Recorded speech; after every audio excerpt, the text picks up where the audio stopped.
E aí, sexto ano, tudo bem com vocês?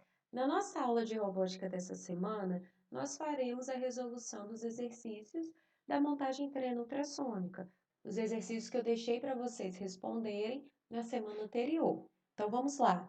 Os exercícios estavam na página 5 e na página 6. Na página 5, temos o seguinte: por que a programação encontra-se no interior do ícone ciclo?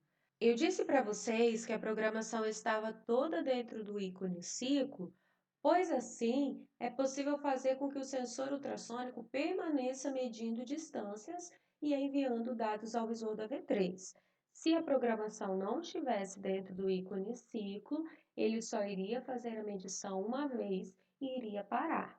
Nessa programação, existe um fio amarelo que liga o bloco de programação do sensor ultrassônico ao ícone de controle do display do EV3.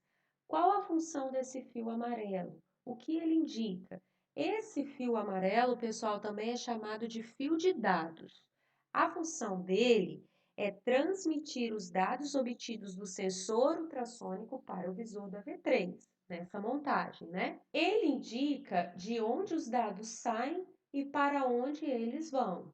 Na página 6, nós temos exercícios em duas etapas. Na etapa 1, era para a gente responder os limites mínimo e máximo que o sensor ultrassônico conseguia medir as distâncias.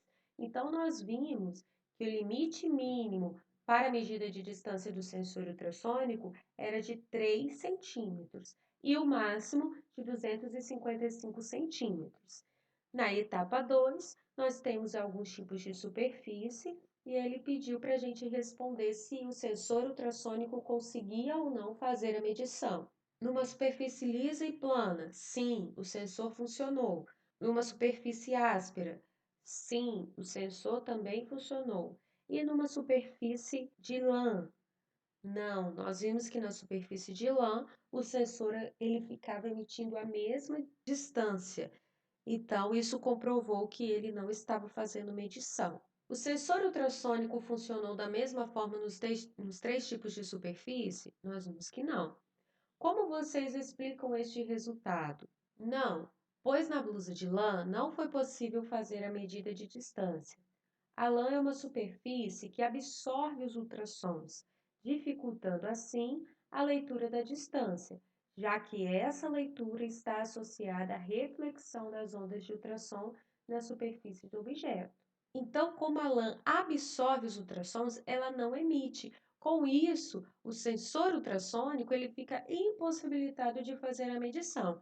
Pois vocês lembram que eu até coloquei o exemplo do morcego, onde ele emite os ultrassons e esses ultrassons eles são refletidos e assim ele consegue calcular a distância? É a mesma coisa com o sensor ultrassônico.